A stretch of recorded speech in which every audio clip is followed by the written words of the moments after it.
അമ്മേ പരിശുദ്ധ അമ്മേ പരിശുദ്ധമേ ദൈവമാതാവേ കൃപാസനത്തിലൂടെ ഞങ്ങളുടെ ദേശത്തിനും അമ്മ മധ്യസ്ഥം തേടി തന്ന എല്ലാ അനുഗ്രഹങ്ങൾക്കും കൃപകൾക്കും ഞങ്ങളിപ്പോൾ ഹൃദയം നിറഞ്ഞ നന്ദി പറയുന്നു. അമ്മേ പരിശുദ്ധമേ ദൈവമാതാവേ 2004 ഡിസംബർ 7 ഉച്ചകഴിഞ്ഞ് 2:30 കൃപാസനത്തിൽ സംഭവിച്ച അമ്മയുടെ പ്രത്യക്ഷപ്പെടലിനെ കുറിച്ച് തിരുസഭയ്ക്ക് സമർപ്പിച്ചിരിക്കുന്ന പഠനരേഖകളുടെ സഭാത്മകമായ പഠനം ആരംഭിക്കുവാൻ ഞങ്ങൾ പ്രാർത്ഥിക്കുന്നു. അമ്മേ പരിശുദ്ധമേ ഭൂസ്വർലോകങ്ങളുടെ രാജ്ഞിയായ അങ്ങേയ്ക്ക് ഭൗമസംരക്ഷണത്തിനായി പ്രപഞ്ചപ്രകൃതിയെ തന്നെ തിരുസഭ പ്രതിഷ്ഠിക്കുവാൻ ഈ പ്രത്യക്ഷീകരണം വഴി ഇടയാക്കണമേ. പരിശുദ്ധമേ ജപമാല മാതാവേ സകല കൃപാസനം പ്രാർത്ഥനയോടും ചേർത്ത് ഞങ്ങളിപ്പോൾ പ്രാർത്ഥിക്കുന്ന ഈ കുടുംബത്തിന്റെ പ്രത്യേക നിയോഗം മക്കളെ അമ്മയുടെ പ്രത്യക്ഷീകരണത്തിന്റെ ഈ അനുഗ്രഹവേളയിൽ ഞങ്ങൾക്ക് സാധിച്ചു തരുവാൻ കനിയണമേ. ആമേൻ. വിശ്വാസ പ്രമാണം. സർവശക്തനായ പിതാവും ആകാശത്തിന്റെയും ഭൂമിയുടെയും സൃഷ്ടാവുമായ ദൈവത്തിൽ ഞാൻ വിശ്വസിക്കുന്നു. അവിടുത്തെ ഏകപുത്രനും ഞങ്ങളുടെ കർത്താവുമായ ഈശോമിശിഹായിലും ഞാൻ വിശ്വസിക്കുന്നു. ഈ പുത്രൻ പരിശുദ്ധാത്മാവിനാൽ ഗർഭസ്ഥനായി കന്യകാമറിയത്തിൽ നിന്ന് പിറന്ന് പൊന്തിയോസ് പീലാത്തോസിന്റെ കാലത്ത് പീഡകൾ സഹിച്ച് കുരിശിൽ തറയ്ക്കപ്പെട്ട് മരിച്ച് അടക്കപ്പെട്ട് പാതാളങ്ങളിൽ ഇറങ്ങി മരിച്ചവരുടെ ഇടയിൽ നിന്ന് 3-ാം നാൾ ഉയർത്ത് സ്വർഗത്തിലേക്ക് എഴുന്നള്ളി സർവശക്തിയുള്ള പിതാവായ ദൈവത്തിന്റെ വലതുഭാഗത്തിരിക്കുന്നു. അവിടെ നിന്ന് ജീവിക്കുന്നവരെയും മരിച്ചവരെയും വിധിക്കുവാൻ വരുമെന്നും ഞാൻ വിശ്വസിക്കുന്നു. പരിശുദ്ധാത്മാവിലും ഞാൻ വിശ്വസിക്കുന്നു. വിശുദ്ധ കത്തോലിക്കാ സഭയിലും പുണ്യവാന്മാരുടെ ഐക്യത്തിലും പാപങ്ങളുടെ മോചനത്തിലും ശരീരത്തിന്റെ ഉയർപ്പിലും നിത്യമായ ജീവിതത്തിലും ഞാൻ വിശ്വസിക്കുന്നു. ആമേൻ. സ്വർഗ്ഗസ്ഥനായ ഞങ്ങളുടെ പിതാവേ, അങ്ങയുടെ നാമം പൂജിതമാകണമേ. അങ്ങയുടെ രാജ്യം വരണമേ. അങ്ങയുടെ തിരുമനസ് സ്വർഗത്തിലെ പോലെ ഭൂമിയിലും ആകണമേ. അന്നു വേണ്ടുന്ന ആഹാരം ഇന്ന് ഞങ്ങൾക്ക് തരണമേ. ഞങ്ങളോട് തെറ്റ് ചെയ്യുന്നവരോട് ഞങ്ങൾ ക്ഷമിക്കുന്നത് പോലെ ഞങ്ങളുടെ തെറ്റുകൾ ഞങ്ങളോടും ക്ഷമിക്കണമേ. ഞങ്ങളെ പ്രലോഭനത്തിൽ ഉൾപ്പെടുത്തരുതേ, തിന്മയിൽ ഞങ്ങൾ രക്ഷിക്കണമേ. ആമേൻ. നന്മ നിറഞ്ഞ മറിയമേ സ്വസ്തി. കർത്താവ് അങ്ങയുടെ കൂടെ സ്ത്രീകളിൽ അങ്ങ് അനുഗ്രഹിക്കപ്പെട്ടവളാകുന്നു. അങ്ങയുടെ ഉദരത്തിൻ ഫലമായ ഈശോ അനുഗ്രഹിക്കപ്പെട്ടവനാകുന്നു. പരിശുദ്ധ മറിയമേ തമ്പുരാന്റെ അമ്മേ, പാപികളായ ഞങ്ങൾക്ക് വേണ്ടി ഇപ്പോഴും ഞങ്ങളുടെ മരണസമയത്തും തമ്പുരാനോട് അപേക്ഷിക്കണമേ. ആമേൻ. കർത്താവേ, നിന്റെ ഉന്നതമായ നാമത്തിൽ സ്തോത്രം ചെയ്യുന്നു. കർത്താവേ, നിന്റെ വിശുദ്ധ പൗരോഹിത്യത്തെ മഹത്വപ്പെടുത്തണം. കർത്താവെ, സഭയിലുള്ള സാന്നിധ്യം പ്രകടമാക്കണം. 40 വർഷം ഞാൻ അർപ്പിച്ച കുർബാനയുടെ യോഗ്യതയെ കൃപാസ്ഥാനത്താറെ ജീവനോടെ പ്രത്യക്ഷപ്പെട്ട പരിശുദ്ധ അമ്മയുടെ മാധ്യസ്ഥത്തിൽ ഞാൻ അങ്ങയുടെ മക്കൾക്ക് വേണ്ടി പ്രാർത്ഥിക്കുന്ന കർത്താവെ, ലോകം മുഴുവനും ഉണർന്നിരിക്കുന്ന സമയത്ത് ഈ പ്രാർത്ഥനയിൽ പങ്കെടുക്കുന്ന ഓരോ മക്കള്, ഇന്ന് കടന്നു പോകുന്ന ഓരോ വഴികള്, ഓരോ ഉദ്യമങ്ങള്, ഓരോ ജീവിത ലക്ഷ്യങ്ങള്, അമ്മേ പരിശുദ്ധമേ ദേവമാതാവേ കൃപാസ്ഥാനത്താറെ ജീവനോടെ പ്രത്യക്ഷപ്പെട്ട അമ്മയുടെ സാന്നിധ്യം സഞ്ചാരി മാതാവേ, സമയത്തിൻ്റെ അധികാരി, ഈ മക്കളുടെ കൂടെ പോകണമെന്ന് പ്രാർത്ഥിക്കുന്നു. കർത്താവെ, മനസ്സ് വേദനിക്കുന്ന എല്ലാ വിഷയങ്ങളും, അവരുടെ മനസ്സ് വേദനിപ്പിക്കുന്ന എല്ലാ വ്യക്തികളും ഇപ്പോഴും ഈശോയുടെ നാമം നിർവീര്യമാകട്ടെ. കർത്താവെ, മനസ്സ് വിഷമിപ്പിക്കുന്ന സാഹചര്യങ്ങൾ, ചെയ്തെടുക്കേണ്ട ഉത്തരവാദിത്തങ്ങൾ, മറ്റുള്ളവർ നമ്മളെ പഴി പറയാൻ സാധ്യതയുള്ള എല്ലാ വിഷയത്തിൻ്റെ മേലും കർത്താവിൻ്റെ കരുണ ചൊരിയുകയും നിങ്ങളെ കർത്താവ് ഇന്ന് നിലനിർത്തി തരികയും ചെയ്യട്ടെ. നിങ്ങൾ പോകുന്ന വഴികൾ, കണ്ടുമുട്ടുന്ന വ്യക്തികൾ, ചെയ്യുന്ന കാര്യങ്ങൾ, യാത്ര ചെയ്യുന്ന വാഹനങ്ങൾ, ഒപ്പിടുന്ന പേപ്പറുകൾ, കൈമാറുന്ന രേഖകൾ, കഴിക്കുന്ന മരുന്ന് എല്ലാം മാതാവിൻ്റെ മധ്യസ്ഥത്തിലെ യേശുനാമത്തിൽ അനുഗ്രഹിക്കപ്പെടുകയും നീ ദൈവത്തെ അനുഭവിക്കാൻ ഇന്ന് നിന്നെ സഹായിക്കുകയും ചെയ്യട്ടെ. നിത്യപിതാവും പുത്രനും പരിശുദ്ധാത്മാശ്രേഷ്ഠ നീക്കുകയാണ്. നമ്മളിന്ന് ഉടമ്പടിയുടെ നിത്യതയും അനുദിന ജീവിതവും ഒരുപോലെ അഭിസംബോധന ചെയ്യുന്ന ശക്തമായൊരു വചനം ഈ ദിവസങ്ങളിൽ എൻ്റെ ശ്രദ്ധയിൽപ്പെട്ടു. അത് 2 സാമുവേൽ 23:5. 2 സാമുവേൽ 23:5. അവിടുന്ന് എന്നോട് ശാശ്വതമായ ഉടമ്പടി ചെയ്തിരിക്കുന്നു. സുരക്ഷിതമായി സംവിധാനം ചെയ്ത ഉടമ്പടി. അതാണ് നമ്മുടെ ഉടമ്പടി പോലെയാണ്. ഉടമ്പടിയുടെ പ്രത്യേകത അതാണ്. സുരക്ഷിതമായി, ലൂപ്പ് ഹോൾ ഇല്ലാതെ. അതാണ് ഒഴികഴിവില്ലാതെ പ്രസരണ നഷ്ടമില്ലാതെ സംവിധാനം ചെയ്ത ഉടമ്പടി. അവിടുന്ന് എന്റെ രക്ഷയും അഭിലാഷവും സാധിച്ചു തരും. ഉടമ്പടി ഏറ്റവും ഗുണം ഇതാണ്. രക്ഷ എന്ന് പറഞ്ഞാൽ നിത്യരക്ഷ, അഭിലാഷം എന്ന് പറയുന്നത് എന്താണ്? അനുദിന ആവശ്യങ്ങൾ. അപ്പൊ അനുദിന ആവശ്യങ്ങൾ നിത്യരക്ഷയും ഒറ്റ പാക്കേജിൽ കിട്ടണ എന്താണ്? അത് ഉടമ്പടിയാണ്. ഉടമ്പടിയിൽ ജീവിക്കുന്ന ആൾക്കാരെ വളരെ പെർഫെക്റ്റ് ആയിട്ടുള്ള ദൈവത്തിൻ്റെ പ്ലാനും പദ്ധതിയും അനുസരിച്ച് പരിശുദ്ധാത്മാവ് രൂപകൽപ്പന ചെയ്ത ദൈവാനുഭവത്തിൻ്റെ, ദൈവസംരക്ഷണത്തിൻ്റെ കൃപാസനത്തിലാണെങ്കിൽ നടക്കുന്നത് അതിനേക്കാൾ ശക്തമായ ഉടമ്പടിയാണ്. കാര്യം മാതാവാണ് ഇതിൻ്റെ പ്രയോക്താവും മാധ്യസ്ഥയും ഉടമ്പടിയുടെ. അപ്പം മരിയൻ ഉടമ്പടി എന്ന് പറയുന്നതിൻ്റെ കാരണം അതാണ്. ഒരു മനുഷ്യൻ്റെ ഭൗതികമായ ഇല്ലായ്മകളിലും പരിഹാരമാകാൻ ക്രിസ്തുവിനെ അതിൻ്റെ അകത്ത് ഭാഗമാക്കാക്കുന്നത് ഒരു മരിയൻ കാഴ്ചപ്പാടാണ്. അതാണ് യേശുവിൻ്റെ അമ്മ അവനോട് അവർക്ക് വീഞ്ഞില്ല എന്ന് പറയണത്. അവർക്ക് വീഞ്ഞ് അവിടെ ഇല്ലായ്മ പറയേണ്ട ആൾ യേശു ആണെന്ന് ലോകത്തിന് ചൂണ്ടിക്കാണിക്കുന്നതും മറിയമാണ്. കാര്യം മറിയത്തിനെ ഹൃദയത്തിൽ സംഗ്രഹിച്ചു. മറിയം എന്താണ് ഹൃദയത്തിൽ സംഗ്രഹിച്ചതെന്ന് ഞാൻ എപ്പോഴും എന്നോട് തന്നെ ചോദിക്കും. ഇപ്പോഴും പരിശുദ്ധാത്മ പറയണത് യേശുവാണല്ല. ദൈവ മനുഷ്യാവതാരത്തിൻ്റെ ദിവ്യരഹസ്യങ്ങൾ ആദ്യം കൈമാറിയ സ്ത്രീ രക്ഷാകര ചരിത്രത്തിലെ ദൈവം ഏറ്റെടുത്ത് അനുഗ്രഹിച്ച് ദൈവം കൊടുത്ത പരിശുദ്ധ അമ്മ യേശു ആരാണെന്നുള്ള മുഴുവൻ വെളിപാടുകളുള്ള ആളാണ്. അതുകൊണ്ടാണ് ഈ ഇല്ലായ്മ വന്നപ്പോഴും യേശുവിൻ്റെ അമ്മ അവനോട് പറഞ്ഞു അവർക്ക് വീഞ്ഞില്ല. നമ്മുടെ ജീവിതത്തിൽ എന്ത് വന്നാലും മരിയൻ ഉടമ്പടിയിൽ എന്നും ഇതുപോലെ കനായിലെ കല്യാണത്തിൽ എന്നതുപോലെ നിൻ്റെ അമ്മ നിനക്ക് വേണ്ടി യേശുവിനോട് എന്നും നിനക്കത് ലഭിക്കുന്ന വരെ അമ്മ നിൻ്റെ ആ ഉടമ്പടിയുടെ കാവൽക്കാരിയായിരിക്കും. അതുകൊണ്ടാണ് നമ്മൾ മരിയൻ മിഷൻ അവൻ പറയണ പോലെ ചെയ്തെന്നാണ് മരിയൻ മിഷൻ.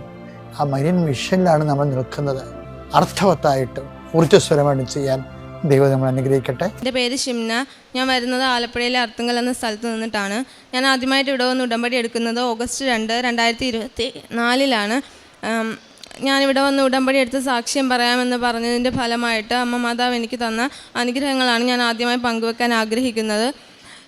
എൻ്റെ അമ്മയാണ് ഇവിടെ വന്ന് ആദ്യമായിട്ട് ഉടമ്പടി എടുക്കുന്നത്. അങ്ങനെയാണ് ഞാൻ ഉടമ്പടിയെക്കുറിച്ച് അറിയുന്നത്. ഞാനിപ്പോൾ നഴ്സിംഗ് കോഴ്സ് കംപ്ലീറ്റ് ചെയ്ത് നിൽക്കുവാണ്. അമ്മ ഇവിടെ വന്ന് ഉടമ്പടി എടുക്കുമ്പോൾ ഞാൻ സെക്കൻഡ് ഇയർ നഴ്സിംഗ് വിദ്യാർത്ഥിനിയാണ്. അമ്മ ഉടമ്പടി എടുത്തെങ്കിലും ഞങ്ങളെല്ലാവരും ഒരുമിച്ചാണ് രാവിലെയും വൈകിട്ടും ഒക്കെ തിരിച്ച് പ്രാർത്ഥിച്ചുകൊണ്ടിരുന്നത്. ഞാൻ തിരിച്ച് ലീവ് കഴിഞ്ഞ് ഹോസ്റ്റലിലേക്ക് പോകുമ്പോൾ അമ്മ എനിക്ക് മാതാവിൻ്റെ ഉപ്പും വെഞ്ചരിച്ച ചെറിയ കാശുരൂപവും ഉടമ്പടി തേനും ഒക്കെ തന്നു വിട്ടിരുന്നു. ഞാൻ പ്രത്യക്ഷീകരണ പ്രാർത്ഥനയൊക്കെ ഫോണിൽ ഫോട്ടോ എടുത്തിട്ടാണ് ഞാൻ പോയത്.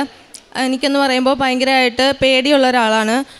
എന്ന് പറയുമ്പോൾ എക്സാമിനാണെങ്കിൽ എക്സാം ഫിയർ, പിന്നെ കോൺഫിഡൻസിൻ്റെ കുറവുകളുണ്ട് ഉള്ള പേടി, പിന്നെ രാത്രിയിൽ കിടക്കുമ്പോൾ ഉള്ള പേടി. അങ്ങനെ ഞാൻ അതുകൊണ്ട് വീട്ടിൽ ചൊല്ലിയതുപോലെ തന്നെ ഞാൻ ഹോസ്റ്റലിലായിരുന്നപ്പോഴും രാവിലെ 5:30 എണീറ്റ് ഞാൻ പ്രത്യക്ഷീകരണ പ്രാർത്ഥനയൊക്കെ ചൊല്ലുമായിരുന്നു. പക്ഷേ അപ്പോഴൊന്നും ഉടമ്പടി എടുക്കണമെന്ന് ഞാൻ തീരുമാനിച്ചില്ലായിരുന്നു. അങ്ങനെ സെക്കൻഡ് ഇയറിൻ്റെ എക്സാം ടൈം വന്നപ്പോഴത്തേക്കും ഞാൻ മാതാവിൻ്റെ അടുത്ത് പ്രാർത്ഥിച്ച ഞാൻ 1 മാസം മുന്നേ ഇരുന്ന് പഠിക്കാൻ തുടങ്ങും. പക്ഷേ കുത്തിയിരുന്ന് പഠിക്കും, ഒന്നും തലയിലുണ്ടാകത്തില്ല.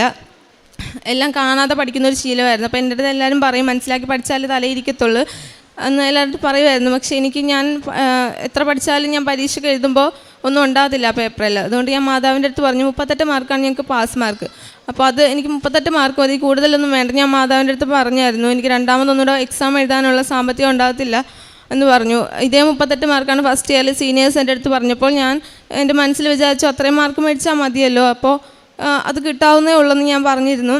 ഫസ്റ്റ് ഇയറിൽ 5 വിഷയമുണ്ട്. 3 വിഷയത്തിന് ഫസ്റ്റ് ഇയറിൽ എഴുതിയപ്പോഴേ എനിക്ക് 3 സപ്ലി ഉണ്ടായിരുന്നു. അത് രണ്ടാമത് സപ്ലി എക്സാമിൽ അതെനിക്ക് കിട്ടി. അത് എൻ്റെ മിടുക്ക് കൊണ്ടിട്ടല്ല, എനിക്ക് വേണ്ടിയിട്ട് അമ്മ മുട്ടുകുത്തിയിരുന്ന് പ്രാർത്ഥിക്കുന്നതുകൊണ്ട് മാത്രം എനിക്കത് കിട്ടിയതാണ്. അതുകൊണ്ട് സെക്കൻഡ് ഇയറിൽ ഞാൻ അമ്മ മാതാവിൻ്റെ അടുത്ത് എനിക്ക് 38 മാർക്ക് മതി എന്നാണ് പറഞ്ഞത്. ഞാൻ എക്സാമിന് പോകുമ്പോൾ അമ്മ മാതാവിൻ്റെ ഉപ്പ് വിശ്വാസപ്രമാണം ചൊല്ലി വെള്ളത്തിലിട്ട് അത് കുടിച്ചിട്ടാണ് പോകുന്നത്. പിന്നെ ചെറിയ കാശുരൂപം വിശ്വാസപ്രമാണം ചൊല്ലി എനിക്ക് ഉടുപ്പിൽ പിൻ ചെയ്ത് വെച്ചിട്ടാണ് ഞാൻ എക്സാമിന് പോയിക്കൊണ്ടിരുന്നത്. അങ്ങനെ എക്സാമിൻ്റെ റിസൾട്ട് വന്നു. എനിക്ക് സെക്കൻഡ് ക്ലാസ് ഉണ്ടായിരുന്നത് ഇങ്ങനെ കിട്ടിയെന്ന് എനിക്കറിയത്തില്ല. അമ്മ മാതാവ് തന്നതാണ്. അമ്മ മാതാവിന് ഈശോയ്ക്കും ഒരുപാട് നന്ദി. ഞാൻ സെക്കൻഡ് ഇയറിൽ ഇങ്ങനെ പ്രാർത്ഥിക്കുമെങ്കിലും ഞാൻ ഉടമ്പടി എടുക്കാൻ തീരുമാനിച്ചില്ലായിരുന്നു. അതേപോലെ ഞാൻ ജപമാല ചൊല്ലുമെങ്കിൽ സ്കിപ്പ് ചെയ്ത് കളയുമായിരുന്നു, എല്ലാ ദിവസവും ഒന്നും ചൊല്ലത്തില്ലായിരുന്നു. പക്ഷെ അങ്ങനെ ഞാൻ തേർഡ് ഇയറിലായി. തേർഡ് ഇയർ എനിക്ക് സെക്കൻഡ് ഇയർ പോലെ അത്ര എളുപ്പമല്ലായിരുന്നു. തേർഡ് ഇയറിലെന്ന് പറയുമ്പോൾ എക്സാം ആണെങ്കിലും അല്ലാതെ കോളേജിലുണ്ടാകുന്ന ചെറിയ ചെറിയ കാര്യങ്ങളാണെങ്കിലും ഹോസ്റ്റലുണ്ടാകുന്ന ചെറിയ കാര്യങ്ങളും പോലും എന്നെ ഭയങ്കരമായിട്ട് അഫക്റ്റ് ചെയ്യാൻ തുടങ്ങി. ഞാൻ എപ്പോഴും തന്നെ വിഷമിച്ചിരിക്കുന്നതാണ് എല്ലാവരും കാണുന്നത്. ഞാൻ രാത്രിയിലൊക്കെ ഒരുപാട് കടന്ന് കരയുമായിരുന്നു. എനിക്ക് തന്നെ അറിയത്തില്ല എന്തിനാണ് ഞാൻ കരയുന്നതെന്ന്. ആരും കാണാതിരിക്കാൻ ഞാൻ ഹോസ്റ്റലിലെ ബാത്റൂമിലൊക്കെ പോയി ഞാൻ ഒത്തിരി കരഞ്ഞിട്ടുണ്ട്.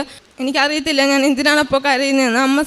അമ്മ ഉടമ്പടി എടുത്തിട്ടുള്ളതുകൊണ്ട് ഒരുപാട് സാക്ഷ്യങ്ങൾ എനിക്ക് അയച്ചു തരുമായിരുന്നു. അങ്ങനെ ഞാൻ എപ്പോഴും തന്നെ സാക്ഷ്യം കാണുമായിരുന്നു. അപ്പോൾ ഞാൻ അങ്ങനെയാണ് ഉടമ്പടി എടുക്കാമെന്ന് ഞാൻ തീരുമാനിച്ചത്. പിന്നെ മാതാവായിട്ട് കുറച്ചുകൂടെ ക്ലോസ് ആയതുപോലെ തോന്നി. എപ്പോഴും ഞാൻ മാതാവിൻ്റെ അടുത്ത് പറയും, ഞാനിവിടെ ഒന്ന് ഉടമ്പടി എടുക്കുന്ന സാക്ഷ്യം പറഞ്ഞോളാം എന്ന് എപ്പോഴും പറയുമായിരുന്നു.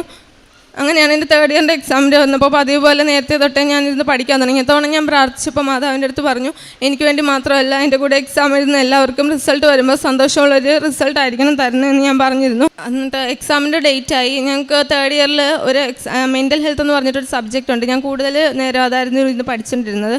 പക്ഷേ എക്സാമിന് ഹോളിലിരിക്കുമ്പോഴും എല്ലാ തവണത്തെ പോലെ മാതാവിൻ്റെ കാശുരൂപം കുത്തിയിട്ടാണ് ഞാൻ പോയത്. ഉപ്പ് വിശ്വാസ പ്രമാണം ചൊല്ലി കഴിച്ചുകൊണ്ടാണ് ഞാൻ പോയത്. എക്സാമിന് എഴുതിയപ്പോഴും ഞാൻ അതിന് പാസ്സാകും, നല്ലതായിട്ട് എഴുതിയെന്നുള്ള രീതിയിലാണ് ഞാൻ ഇറങ്ങിയത്. പക്ഷേ പുറത്ത് വരുമ്പോൾ ഡിസ്കഷൻ ഉണ്ടാവില്ല. എല്ലാവരും പറഞ്ഞു കഴിയുമ്പോഴത്തേക്കും എനിക്ക് തോന്നി ഞാൻ എഴുതിയതിൽ ഞാൻ മാത്രമാണ് ഇത്രയും പൊട്ടയായിട്ട് എഴുതിയിരിക്കുന്നത്. എല്ലാവരും പറഞ്ഞു, നീ കുറേ നേരം ഇരുന്ന് പഠിച്ചതായിരുന്നല്ലോ, പിന്നെ എന്തുകൊണ്ട് നിനക്കത് എഴുതാൻ പറ്റിയില്ല എന്ന് എല്ലാവരും പറഞ്ഞു. എല്ലാവർക്കും അത് ഈസി ആയിരുന്നിട്ടുള്ളൊരു എക്സാം ആയിരുന്നു. ഞാനത് എൻ്റെ ഒരു രീതിയിൽ മാർക്ക് കൂട്ടിയപ്പോൾ എനിക്കതിന് 30 മാർക്ക് എന്തോ കിട്ടുന്നുള്ളായിരുന്നു. ഞാൻ മാതാവിനോട് പറഞ്ഞു, എന്തായാലും ഞാൻ ഉടമ്പടി എടുക്കാമെന്ന് പറഞ്ഞിട്ടുണ്ടല്ലോ, മാതാവ് എന്നെ പാസ്സാക്കും. പിന്നെ ആ ഇയർ തൊട്ട് ഞാൻ ഓരോ എക്സാം പോയിട്ട് വന്നിട്ട് ഞാൻ മാതാവിനെ എൻ്റെ എക്സാം എനിക്ക് നല്ലതാണെങ്കിലും ചീത്തതാണെങ്കിലും ഞാൻ മാതാവിൻ്റെ അടുത്ത് എനിക്ക് നല്ല എക്സാം എഴുതാൻ സാധിച്ചതിന് നന്ദി പറഞ്ഞുകൊണ്ട് ഒരു ജപമാല ചൊല്ലുമായിരുന്നു. വൈകുന്നേരത്തെ ജപമാല കൂടാതെ പിന്നെ നേരത്തെയൊക്കെ ലഞ്ച് ടൈമിന് വന്നിട്ട് റീൽസ് കണ്ടുകൊണ്ടിരിക്കുമായിരുന്നു ഞാൻ. പിന്നെ ഞാൻ ലഞ്ച് ടൈമിന് വരുമ്പോഴും ആ സമയത്ത് ഇരുന്ന് ജപമാല ചൊല്ലാനായിട്ട് നോക്കി. അങ്ങനെ റിസൾട്ട് വരുന്ന സമയമായി. റിസൾട്ട് വന്നു. എൻ്റെ എല്ലാവർക്കും സൈറ്റ് ബിസിയാണ്. ഞാൻ അങ്ങനെ എൻ്റെ രജിസ്റ്റർ നമ്പർ അടിച്ചു വെച്ചിട്ട് ഫോൺ മാറ്റി വെച്ച് പ്രത്യക്ഷീകരണ പ്രാർത്ഥന ചൊല്ലിയിട്ട് നോക്കത്തുള്ളൂ എന്ന് പറഞ്ഞായിരുന്നു. അങ്ങനെ പ്രത്യക്ഷീകരണ പ്രാർത്ഥന ചൊല്ലിയിട്ടാണ് ഞാൻ എടുത്തത്. അപ്പോൾ എനിക്ക് ഫസ്റ്റ് ക്ലാസ് ഉണ്ടായിരുന്നു. ഞാൻ അങ്ങനെ ആദ്യം നോക്കിയത് MHN എന്ന് പറയുന്ന സബ്ജക്റ്റിൻ്റെ മാർക്കാണ്. അപ്പോൾ അവിടെ എനിക്ക് 5 മാർക്ക് ഗ്രേസ് മാർക്ക് കയറിയിട്ടുണ്ട്. അങ്ങനെ ഗ്രേസ് മാർക്ക് കയറാറില്ല, 7 മാർക്ക് എന്തോ ഗ്രേസ് മാർക്ക് ഞങ്ങൾക്ക് ഉള്ളത്. അതിൽ 4 സബ്ജക്റ്റ് ഉണ്ടെങ്കിൽ 3 പാസ്സായെങ്കിൽ മാത്രം അത് കയറാറുള്ളൂ. അങ്ങനെ എനിക്ക് ഗ്രേസ് മാർക്ക് കയറിയിട്ടുണ്ടായിരുന്നു. എനിക്ക് അമ്മ മാതാവിന് ഈശോയ്ക്ക് ഒരുപാട് നന്ദി. ആ ഒരു ഇയറിന് മുൻപത്തെ ഇയറിൽ വെച്ചിട്ട് ഞങ്ങളുടെ ആ ഒരു ബാച്ചിന് എല്ലാവർക്കും തന്നെ ഞെട്ടുന്ന ഒരു രീതിയിൽ നല്ലൊരു റിസൾട്ട് ഉണ്ടായിരുന്നു. ആ ഒരു ഇയറിൽ കുറച്ച് പേര് ഫെയിലായതൊഴികെ ബാക്കി എല്ലാവർക്കും നല്ല റിസൾട്ടോടെ എല്ലാവരും പാസ്സായി. അങ്ങനെ ഞാൻ 4th ഇയറിലോട്ട് വന്നു. ഞാൻ പഠിക്കുന്നത് ലോൺ എടുത്തിട്ടാണ്. അങ്ങനെ 4th ഇയറിൻ്റെ ഫീസ് അടക്കുന്നതിനായിട്ട് ലേറ്റായി ബാങ്കിൽ നിന്ന്. അപ്പോൾ ഫീസ് അടക്കാത്തവരെല്ലാവരും അടക്കം ഞങ്ങൾ ലീവ് കഴിഞ്ഞ് തിരിച്ച് വന്നതേ ഉണ്ടായിരുന്നുള്ളൂ. അപ്പോൾ ഞങ്ങളടുത്ത് പറഞ്ഞ് തിരിച്ച് വീട്ടിലോട്ട് പൊക്കോ, ഫീസ് അടച്ചിട്ട് കയറിയാൽ മതി എന്നുള്ള രീതിയിൽ പറഞ്ഞു. ഞങ്ങൾ ഓരോരുത്തരുടെയും ഞങ്ങളൊന്നുകൂടെ സംസാരിച്ച് നോക്കി. ഓരോരുത്തരുടെയും പ്രശ്നങ്ങൾ വെച്ചിട്ട് അവരൊരു ഗ്യാപ്പ് തന്നു. അങ്ങനെ ഞങ്ങളടുത്ത് പറഞ്ഞ് 2 ദിവസത്തിനുള്ളിൽ ഫീസ് അടച്ചില്ലെങ്കിൽ വീട്ടിൽ പൊക്കോളാൻ പറഞ്ഞു. അങ്ങനെ ഞാൻ മാതാവിൻ്റെ അടുത്ത് പറഞ്ഞു, ഞാനിവിടെ ഒന്ന് സാക്ഷ്യം പറഞ്ഞോളാം, എനിക്ക് ഫീസ് അടച്ചില്ലെന്നുണ്ടെങ്കിൽ തിരിച്ച് പിന്നെയും വീട്ടിൽ പോയി തിരിച്ചു വരേണ്ടി വരും. അതുകൊണ്ട് 2 ദിവസത്തിനുള്ളിൽ എൻ്റെ ഫീസ് അടക്കണമെന്ന് ഞാൻ പറഞ്ഞിട്ടുണ്ടായിരുന്നു. ഞാൻ അന്ന് ബാങ്കിൽ വിളിക്കുമ്പോൾ അവർ പ്രോസസ്സിങ് നടക്കുന്നേ ഉള്ളൂ, സമയമെടുക്കുമെന്ന് പറഞ്ഞു. 2 ദിവസത്തിന് ശേഷം ഞാൻ 2ാമത്തെ ദിവസം ഉച്ചയ്ക്ക് വിളിച്ചപ്പോൾ അവർ പറഞ്ഞു എൻ്റെ ഫീസ് അടച്ചിട്ടുണ്ടെന്ന് അവർ പറഞ്ഞു.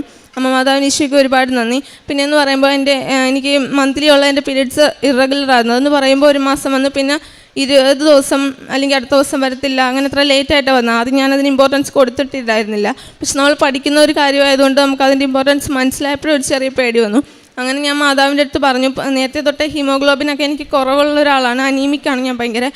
അങ്ങനെ എപ്പോഴും ഞാൻ മെഡിസിൻ എടുക്കുന്ന ഒരാളാണ്. ഹോസ്റ്റലിൽ വീട്ടിൽ നിന്ന് പോയി തിരിച്ചു വരുമ്പോൾ എൻ്റെ കയ്യിൽ മാത്രം ഒരു കൂട്ടം ഗുളികയും കാര്യങ്ങളൊക്കെ ഉണ്ടാകും. പിന്നെ ഞാൻ മാതാവിൻ്റെ അടുത്ത് പറഞ്ഞു, ഇത്ര നാൾ ഞാൻ ഇത് കഴിച്ചു, എന്നിട്ട് എനിക്കൊരു മാറ്റവും ഇല്ല, ഇനിയിപ്പോൾ ഞാൻ ഇത് നിർത്തുക, ഇനി ഞാൻ ഗുളിക കഴിക്കുന്നില്ലെന്ന് പറഞ്ഞു.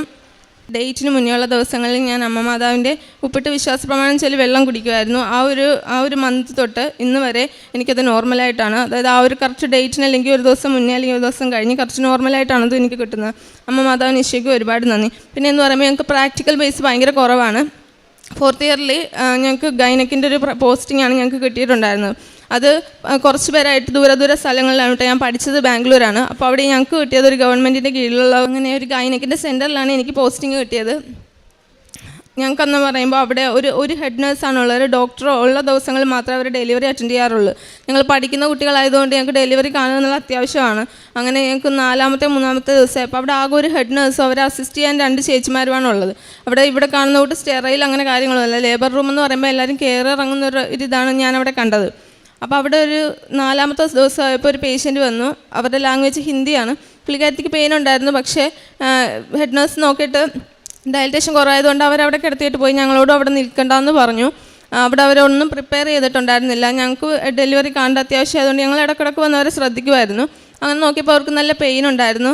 ഞങ്ങൾക്ക് ഫ്ലൂയിഡ് ലീക്കാവുന്ന കൂട്ട് തോന്നി. ഞങ്ങൾ ഹെഡ് നഴ്സിനെ വിളിക്കാൻ പോയി. അപ്പോൾ വിളിച്ചപ്പോഴും അവർ പറഞ്ഞു അവർക്ക് ടൈം ആയിട്ടില്ല, ഇപ്പോഴും വരേണ്ട കാര്യമില്ല എന്നുള്ള രീതിയിൽ പറഞ്ഞു. ഞാൻ മാത്രം അവിടെ നിൽപ്പുള്ളായിരുന്നു. ഒരു പേഷ്യൻ്റ് വീണ്ടും നേഴ്സിനെ വിളിക്കുന്നുള്ള രീതിയിൽ കാണിച്ചു. ഞാൻ അവരെ സമാധാനിപ്പിക്കാൻ വിളിക്കാമെന്നുള്ള രീതിയിൽ തിരിഞ്ഞു നോക്കുമ്പോൾ എനിക്ക് കുട്ടിയുടെ തല കാണാം. ഡെലിവറി നടന്നുകൊണ്ടിരിക്കുവാണ്. ഞാൻ മാത്രമേ അവിടെ ഉള്ളൂ. ഞാൻ പഠിക്കുന്ന ഒരാളാണ്. തിയറി ക്ലാസ് മാത്രമേ എനിക്ക് കിട്ടിയിട്ടുള്ളൂ. ഞാൻ ഒരു ഒറ്റക്ക് ഡെലിവറി ഒന്നും അറ്റൻഡ് ചെയ്യാൻ ഞാൻ ആയിട്ടില്ല. ഞാനപ്പോൾ പെട്ടെന്ന് തന്നെ അവരെ നോക്കി, അവരെ വിളിച്ച് ഓടി വന്നവർ. അപ്പോഴത്തേക്കും അതിൻ്റെ സൈഡായിട്ട് ഒരു പീഡിയാട്രിക് OP ഉണ്ട്, ഒരു പീഡിയാട്രിക് ഡോക്ടറും കൂടെ ഉണ്ടായിരുന്നു. ബാക്കി ഞങ്ങൾ സ്റ്റുഡൻസ് ആയതുകൊണ്ട് ഞങ്ങളെ പുറത്താക്കിയെങ്കിലും ഞങ്ങൾക്ക് കാണാൻ വാതിലിൻ്റെ ഇടക്കൂടെ ആ ചേച്ചി ഭയങ്കരമായിട്ട് സ്ട്രെസ് ആയതുകൊണ്ട് അവർ ആ ഒരു ടൈമിൽ കുട്ടിയുടെ തല മാത്രമേ പുറത്ത് വന്നിട്ടുള്ളൂ. അവർ കാലടിപ്പിച്ചു. പറയാമല്ലോ, കുട്ടിക്ക് ശ്വാസം കിട്ടത്തില്ല. ബാക്കി അവർ ഫുൾ സ്ട്രെസ്സായവർക്ക് പറ്റുന്നില്ല ബാക്കി പുഷ് ചെയ്യാനൊന്നും. ബാക്കി പ്രൊസീജിയേഴ്സൊക്കെ ചെയ്ത് കുട്ടീനെ അവർ പുറത്തെടുത്തു. സക്ഷനൊക്കെ കൊടുത്തെങ്കിലും അതിന് ഓൾറെഡി കളർ ചേഞ്ചസൊക്കെ വന്നിട്ടുണ്ട്. കുട്ടിക്ക് അനക്കമൊന്നുമില്ല. കുറച്ച് നേരത്തേക്ക് എല്ലാവരും ഒപ്പം ഒന്ന് പേടിച്ചു. ആ ഒരു സെൻറ്റർ എന്ന് പറയുമ്പോൾ നോർമൽ ഡെലിവറി ആകാൻ സാധ്യത ഉള്ളത് മാത്രം എടുക്കുന്നത്, ബാക്കിയുള്ളതൊക്കെ റെഫർ ചെയ്യും. അപ്പോൾ ഞങ്ങളപ്പോൾ പുറത്ത് നിന്നു. അകത്തോട്ട് കയറാൻ ആർക്കും ഒരു ഇതില്ലായിരുന്നു. അപ്പോഴത്തേക്കും ഞാൻ മാതാവിൻ്റെ അടുത്ത് പറഞ്ഞു, എനിക്കിവരെ അറിയത്തില്ല, ഞാൻ എന്തായാലും ഇവിടെ ഒന്ന് ഉടമ്പടി എടുക്കും. അപ്പോൾ ഞാനിവിടെ ഒന്ന് സാക്ഷ്യം പറഞ്ഞാൽ ആ കുഞ്ഞിനും അമ്മക്കൊന്നും സംഭവിക്കരുതെന്ന്. കുറച്ച് കഴിഞ്ഞ് കേട്ടത് ആ കൊച്ചിൻ്റെ കരച്ചിലാണ്. അങ്ങനെ ആ കുട്ടിക്കൊന്നും സംഭവിച്ചില്ല. ഞാനത് ഏറ്റവും എൻ്റെ കാര്യങ്ങൾ ഉപരിയായിട്ട് ഇവിടെ വന്ന് എനിക്കത് സാക്ഷ്യം പറയണമെന്ന് തോന്നി. അമ്മ മാതാവിന് ഈശോയ്ക്ക് ഒരുപാട് നന്ദി. പിന്നീട് ഞങ്ങൾക്ക് പ്രസൻറ്റേഷൻ ക്ലാസ് ഉണ്ടായിരുന്നു. എനിക്ക് ഇംഗ്ലീഷ് വലുതായിട്ടൊന്നും പറയാൻ അറിയാത്തൊരാളാണ്. ഞാൻ പെറുക്കിയായിട്ടാണ് പറയുന്നത്.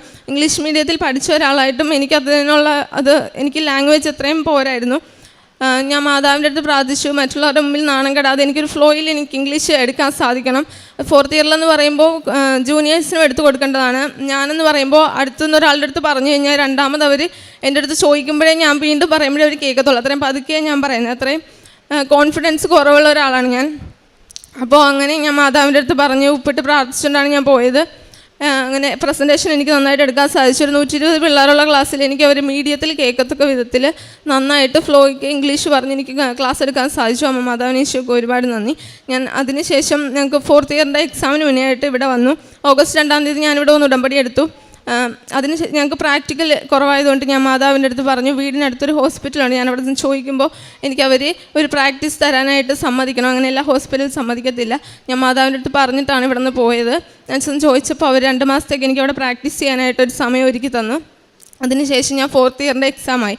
എല്ലാ തവണത്തെയും പോലെ അല്ല, 4th ഇയറിൻ്റെ എക്സാമിന് എനിക്കെന്തോ പഠിക്കാനും തോന്നിയില്ല. ഞാൻ പഠിച്ചില്ല ഒന്നും.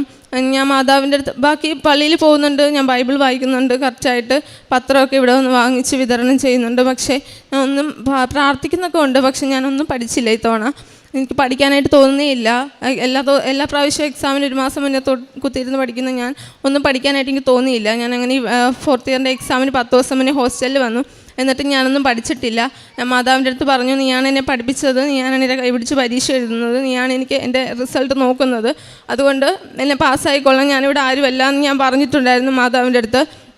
ഞാൻ 2 മാർക്കിൻ്റെ ചെറിയ സംഭവങ്ങൾ ഞാൻ പഠിച്ചിട്ടുള്ളൂ. അത് തന്നെ റിപ്പീറ്റ് ചെയ്ത് ഞാൻ പഠിച്ചുകൊണ്ടിരുന്നു. ഞാൻ വലുതായിട്ടൊന്നും തന്നെ ഞാൻ പഠിച്ചിട്ടില്ല. കുട്ടികൾ അവിടെ നിന്ന് ഡിസ്കസ് ചെയ്യുമ്പോൾ ഞാൻ മാതാവിൻ്റെ അടുത്ത് പറയുന്നതൊന്നും ഞാൻ കേട്ടിട്ട് കൂടി ഇല്ല. ഞാൻ എങ്ങനെ എക്സാം എഴുതുമെന്ന് എനിക്കറിയത്തില്ല. ഞാൻ എക്സാമിന് പോയപ്പോൾ എൻ്റെ കർച്ചീഫിൽ മാതാവിൻ്റെ ഉപ്പ് വിശ്വാസ പ്രമാണം ചൊല്ലി എടുത്തിട്ടാണ് പോയത്. ഞാൻ എഴുതിയ 3 എക്സാമിലും എക്സാം ഷീറ്റിൽ മാതാവിൻ്റെ ഉപ്പ് ഇട്ടിട്ടാണ് എഴുതിയത്. 10 മാർക്കിൻ്റെയൊക്കെ ഉത്തരങ്ങൾ ഞാനൊന്നും എഴുതാതെ വിട്ടിട്ടുണ്ട്. എനിക്കറിയാവുന്ന കുറേ പൊട്ടത്തരങ്ങളൊക്കെ ഞാൻ എഴുതി വെച്ചിരിക്കുന്നത്. ഞാനൊന്നും എഴുതിയിട്ടില്ല അതുമേൽ. എന്നിട്ടും എക്സാം കഴിഞ്ഞ് പുറത്തിറങ്ങിയ കുട്ടികൾ എൻ്റെ അടുത്ത് ചോദിച്ചപ്പോൾ ടഫായിരുന്നു, എക്സാം പാസ്സാകുമെന്ന് അറിയത്തില്ലെന്ന് അവരെന്നോട് ഇങ്ങനത്തെ പറഞ്ഞപ്പോൾ ഞാൻ പറഞ്ഞു നമ്മളെല്ലാവരും പാസ്സാകുമെന്നുള്ളതാണ് ഞാൻ അങ്ങോട്ട് പറഞ്ഞത്. അങ്ങനെ ഇവിടെ വീട്ടിലായിരുന്നപ്പോഴാണ് റിസൾട്ട് ഔട്ടായത്. അപ്പോഴും എനിക്ക് ടെൻഷനോ കാര്യങ്ങളോ ഒന്നുമില്ല. പക്ഷെ ഞാനൊന്നും ആ പേപ്പറിൽ എഴുതിയിട്ടില്ല. മാതാവിൻ്റെ കൂട്ടത്തിലുള്ള വിശ്വാസത്തിലാണ് ഞാനത് എഴുതിയത്. റിസൾട്ട് വന്നു. ഞാൻ മാതാവിൻ്റെ അടുത്ത് രാത്രിയാണ് വന്നത്. ഞാൻ മാതാവിൻ്റെ അടുത്ത് നേരത്തെ പറഞ്ഞു, രാത്രി ആയതുകൊണ്ട് ഉറങ്ങി പോകുന്നതുകൊണ്ട് നേരത്തെ ജപമാല ചൊല്ലിയിട്ട് കിടക്കാമെന്ന്. നേരത്തെ തന്നെ അമ്മ മാതാവിനെ നന്ദി പറഞ്ഞുകൊണ്ട് ജപമാല ചൊല്ലിയിട്ടാണ് ഞാൻ കിടന്നത്. 4 മണിക്ക് അപ്പോൾ റിസൾട്ട് കിട്ടി. അങ്ങനെ റിസൾട്ട് രജിസ്റ്റർ നമ്പർ എടുത്ത് വെച്ച് ഞാൻ പ്രത്യക്ഷീകരണ പ്രാർത്ഥന ചൊല്ലിയിട്ടാണ് നോക്കിയത്. അപ്പോൾ എനിക്ക് ഫസ്റ്റ് ക്ലാസ് ഉണ്ടായിരുന്നു. ഞാനൊന്നും പഠിച്ചിട്ടില്ല, ഒന്നും എഴുതിയിട്ടില്ല. ഈ കഴിഞ്ഞ എല്ലാ വർഷങ്ങളിലും കൂടുതൽ മാർക്ക് എനിക്ക് സ്കോർ ചെയ്യാൻ സാധിച്ചു. അതിന് അമ്മ മാതാവിന് ഈശോയ്ക്കും ഒരുപാട് നന്ദി പറയുന്നു. ഞാൻ എൻ്റെ ആത്മീയമായിട്ടുള്ള വളർച്ച എന്ന് പറയുമ്പോൾ ഞാൻ പള്ളിയിൽ പോകുമായിരുന്നു, ചുറ്റിനും നോക്കും, എന്നിട്ട് പോരും. ഇപ്പോഴൊക്കെ എന്ന് പറയുമ്പോൾ പള്ളിയിൽ പോകുമ്പോൾ ഞാൻ കുർബാന തുടങ്ങുമ്പോൾ തൊട്ട് തീരുന്നത് വരെ ഞാൻ പള്ളിയിലാണ് എന്നുള്ള ബോധ്യത്തിൽ, ഞാൻ അതിൽ പങ്കുകൊള്ളുന്നുള്ള ബോധ്യത്തിലാണ് ഞാൻ നിൽക്കുന്നത്. നേരത്തെയൊക്കെ പത്രം കൊടുക്കാൻ എനിക്ക് മടിയായിരുന്നു. ഇപ്പം ഞാൻ പത്രം പോകുന്ന വഴിക്ക് പത്രം തീരും, ബസ് സ്റ്റാൻഡിലും ഓട്ടോ സ്റ്റാൻഡിലും ഒക്കെ എടുക്കും. പിന്നെ അമ്മയുമായിട്ട് ഇവിടെ വന്ന് പത്രം എടുത്തുകൊണ്ട് പോയിട്ട് വണ്ടാനം ഹോസ്പിറ്റലിലൊക്കെ പോയി ചെറിയ കാശ് രൂപവും തേനും ഒക്കെ വാങ്ങിക്കൊണ്ട് പോയി അവർക്ക് പറഞ്ഞു കൊടുത്തിട്ടാണ് വീട്ടിലോട്ട് പോകുന്നത്.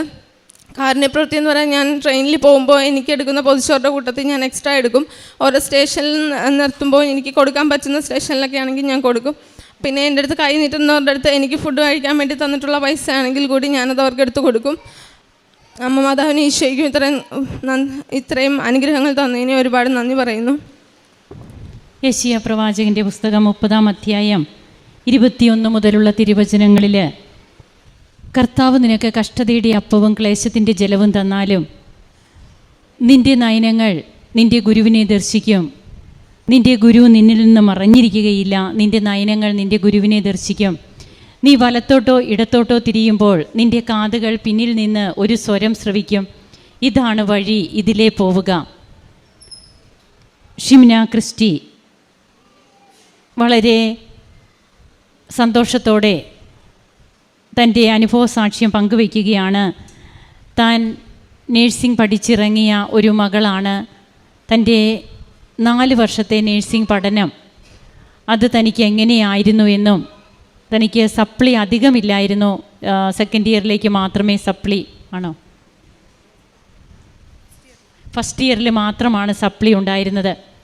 പിന്നീട് അങ്ങോട്ട് തൻ്റെ അമ്മയുടെ ഉടമ്പടിയിൽ തനിക്ക് കിട്ടിയ കൃപകളാണ് പിന്നീട് ഈ മകൾ ഓരോന്നും നന്ദിയായിട്ട് ഇവിടെ സൂചിപ്പിക്കുക.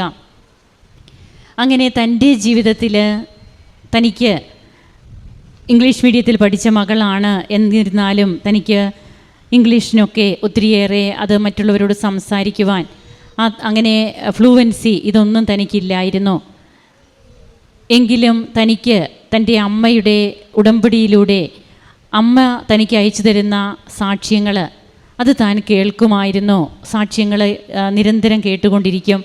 അങ്ങനെ പരിശുദ്ധ അമ്മയോട് എനിക്ക് വലിയ സ്നേഹമൊന്നും ആദ്യമില്ലായിരുന്നു. പിന്നീട് എനിക്ക് ഒത്തിരിയേറെ സ്നേഹം തോന്നി. ഞാൻ പിന്നെ അറിയാതെ ഇരുന്ന് കരയും, എനിക്കറിയില്ല എന്തിനാണ് ഞാൻ കരയുന്നതെന്ന്.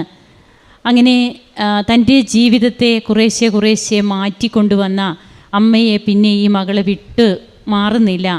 താൻ നിരന്തരമായിട്ട് ജപമാല ചൊല്ലും. അതിനു മുമ്പ് റീൽസൊക്കെ കണ്ടിരുന്ന മകള് നിരന്തരമായിട്ട് ജപമാല ചൊല്ലാൻ തുടങ്ങുന്നു. അതുകൊണ്ട് തന്നെയാണ് നീ വലത്തോട്ടോ ഇടത്തോട്ടോ തിരിയുമ്പോൾ നിൻ്റെ കാതുകൾ പിന്നിൽ നിന്ന് ഒരു സ്വരം ശ്രവിക്കും. ഈ മകള് തൻ്റെ ജീവിതത്തിൽ താൻ അറിയാതെ തൻ്റെ കൂടെ നടക്കുന്ന പരിശുദ്ധ അമ്മയുടെ സാന്നിധ്യത്തെ നന്ദിയോടെ ഓർത്ത് പിന്നീട് തൻ്റെ ജീവിതം ആ അമ്മയ്ക്ക് സമർപ്പിച്ചുകൊണ്ട് മുമ്പോട്ട് പോവുകയാണ്. അങ്ങനെ തനിക്ക് വേണ്ടി മാത്രമല്ല തൻ്റെ ബാച്ചിലുള്ളവർക്ക് വേണ്ടിയിട്ട് കൂടി പ്രാർത്ഥിക്കുന്നു. ഏറ്റവും നല്ല റിസൾട്ട് എല്ലാവർക്കും ലഭിക്കുന്നതിന് കാരണമാകുന്നു. അതോടൊപ്പം തന്നെ തൻ്റെ 4th ഇയറിൽ ലോണ് ബാങ്കിൽ നിന്ന് ലോൺ എടുക്കുന്ന അതിൻ്റെ കാര്യങ്ങളും വീണ്ടും താനൊരു തിയറി മാത്രം പഠിച്ച ഒരു മകളാണ്, പ്രാക്ടിക്കൽ തനിക്കില്ല. ആ സമയത്ത് ആ മകൾക്ക് എങ്ങനെയാണ് ഒരു ഡെലിവറി ആകുന്ന ഒരു സ്ത്രീയുടെ ആ ഒരു അവസ്ഥയിൽ ഈ മകൾ എങ്ങനെ അത് അറ്റൻഡ് ചെയ്യാനായിട്ടുള്ള, അതായത് അറ്റൻഡ് ചെയ്യാൻ പൂർണ്ണമായിട്ടും സാധിച്ചില്ല, തനിക്കതിന് കഴിയില്ല. എങ്കിലും താനത് അറിയിക്കേണ്ടവരെ അറിയിക്കുവാനും തനിക്ക് ആ സമയോചിതമായിട്ട് ഇടപെടുവാനുമൊക്കെ പരിശുദ്ധ അമ്മ തനിക്ക് മനസാന്നിധ്യം നൽകി. താൻ അവിടെ നിന്ന് പ്രാർത്ഥിച്ചു ആ കുഞ്ഞിനും അമ്മയ്ക്കും ഒന്നും വരരുതെന്ന്. അത് ആ മകളെ വിവരിച്ച് പറഞ്ഞപ്പോൾ നമുക്കറിയാം എത്രമാത്രം കോംപ്ലിക്കേറ്റഡ് ആണെന്ന്. അപ്പോൾ പിന്നീട് ആ കുഞ്ഞിൻ്റെ കരച്ചിലാണ് കേൾക്കുന്നത്. അത് തന്നെ ബാധിക്കുന്നതല്ലെങ്കിലും താൻ പറഞ്ഞ ഒരു കാര്യമാണ്. തൻ്റെ സാക്ഷ്യത്തിൽ താൻ ഇവിടെ വന്ന് പറയുമ്പോൾ ആ കുടുംബത്തെ ഓർക്കുമെന്ന്. അങ്ങനെ തൻ്റെ ജീവിതത്തിൽ താൻ ആദ്യമായിട്ട് കണ്ട ആ ഒരു, അതായത് തനിക്ക് പങ്കുപറ്റാൻ കഴിഞ്ഞില്ല, തനിക്ക് ഒന്നും തൻ്റെ പ്രൊഫഷനിലൂടെ തനിക്ക് ഒന്നും ചെയ്യാൻ കഴിഞ്ഞില്ലെങ്കിലും പ്രാർത്ഥനയിലൂടെ തനിക്ക് ആ വ്യക്തിക്ക് ആ മകൾക്ക് ഒരു തണലാകാൻ താങ്ങാകാൻ കഴിഞ്ഞു. ഇതെല്ലാം ഉടമ്പടിയിലൂടെ മാത്രം തനിക്ക് കിട്ടിയ ധൈര്യമാണ്. പിന്നീടാണ് ഇവിടെ വന്ന് ഉടമ്പടി എടുക്കുന്നത്. ഉടമ്പടി എടുത്തതിന് ശേഷം താൻ ഒന്നും പഠിച്ചില്ല എന്നാണ് പറയുന്നത്. ഉടമ്പടി എടുക്കുന്നത് പഠിക്കാതിരിക്കാൻ വേണ്ടിയിട്ടല്ല, പക്ഷേ ഇവിടെ നാം ശ്രദ്ധിക്കേണ്ടതുണ്ട്. ഈ മക്കളൊക്കെ ഇങ്ങനെ പറയുമ്പോൾ അതിനു മുൻപ് അവർ പുസ്തകപ്പുഴു പോലെ ഇരുന്ന് പഠിച്ചുകൊണ്ടിരുന്നവരാണ്. അവർക്ക് പഠനം മാത്രം, അതായത് പിന്നീട് അങ്ങോട്ട് ദൈവത്തെ പൂർണ്ണമായിട്ടും ആശ്രയിക്കുകയാണ്. അതിന് പഠിക്കാതിരിക്കണമെന്നല്ല, എന്നാൽ മടി കൊണ്ടല്ല ഇവർ പഠിക്കാതിരിക്കുന്നത്. ഇവർ കൂടുതലും പ്രാർത്ഥനയിലൂടെ ബലം നേടുകയാണ്. ഇനി എൻ്റെ ജീവിതത്തിൽ ദൈവം പ്രവർത്തിക്കും. ഞാൻ ഇത്രയും നാളും ഞാൻ തന്നെയാണ് തുഴഞ്ഞത്, എന്നാൽ അമരത്തുറങ്ങുന്ന കർത്താവുണ്ട്. ആ കർത്താവിനെ വിളിച്ചുണർത്തണം. ഉറങ്ങുകയല്ല കർത്താവ്, ഉറക്കം നടിക്കുകയാണ്. ഉറക്കം നടിക്കുന്ന കർത്താവിനെ വിളിച്ചുണർത്തേണ്ടത് നമ്മുടെ ഓരോരുത്തരുടെയും കടമയാണ്, ബാധ്യസ്ഥത, അത് നമ്മുടെ ബാധ്യതയാണ്. അങ്ങനെ തൻ്റെ 4th ഇയർ താൻ എങ്ങനെ പാസ്സായി, തനിക്കൊന്നും അറിയില്ല, എന്നാൽ അമ്മയെയും കൊണ്ടുപോയി പരീക്ഷ എഴുതുന്നു. അമ്മ എഴുതിയ പരീക്ഷയായിട്ട് അമ്മയ്ക്ക് ക്രെഡിറ്റ് കൊടുക്കുകയാണ്. അതുകൊണ്ടാണ് ബഹുമാനപ്പെട്ട VP ജോസഫ് അച്ഛൻ പറയാറുണ്ട്, ദൈവത്തിന് പ്രവർത്തിക്കാൻ നാം അവസരം കൊടുക്കണം. നമ്മുടെ ജീവിതത്തിൽ നാം കർത്താവിനോട് വിശ്വസ്തരാണ്, ഇത് കർത്താവ് ചെയ്യേണ്ട പ്രവൃത്തി മാത്രമാണ് എന്ന രീതിയിൽ കർത്താവിനെ കടപ്പെടുത്തണമെന്നാണ് അച്ഛൻ പറയുക. നമ്മുടെ ജീവിതത്തിൽ കർത്താവിന് ചെയ്യാൻ, അതായത് കർത്താവ് നമ്മുടെ കടക്കാരനാവുക, അതാണ് അച്ഛൻ ഉദ്ദേശിക്കുന്നത്. അങ്ങനെ തൻ്റെ ജീവിതത്തിൽ തനിക്കൊന്നും പറ്റില്ല എന്നുള്ള ആ ഒരു അവസ്ഥ താൻ ഏറ്റുപറഞ്ഞ് ഏറ്റവും ആശ്രയബോധത്തോടെ നിൽക്കുന്ന ഒരവസ്ഥയാണ്. അതുകൊണ്ടാണ് താൻ പഠിച്ചില്ല എന്ന് പറയുമ്പോൾ പഠിക്കാത്തവരിവിടെ വന്ന് സാക്ഷ്യം പറയണമെന്നല്ല, അത് ഏത് അവസ്ഥയാണെന്നാണ് ഈ മക്കളൊക്കെ തങ്ങളുടെ ജീവിതത്തിൻ്റെ ഏറ്റവും ഏർലി സ്റ്റേജിൽ തന്നെ അവർ ദൈവത്തെ സ്നേഹിക്കുന്നു, മനസ്സിലാക്കുന്നു, ദൈവാശ്രയബോധത്തിലെത്തുന്നു. അങ്ങനെ തനിക്ക് ഏറ്റവും നല്ല രീതിയിലുള്ളൊരു റിസൾട്ട് തനിക്ക് ലഭിച്ചു.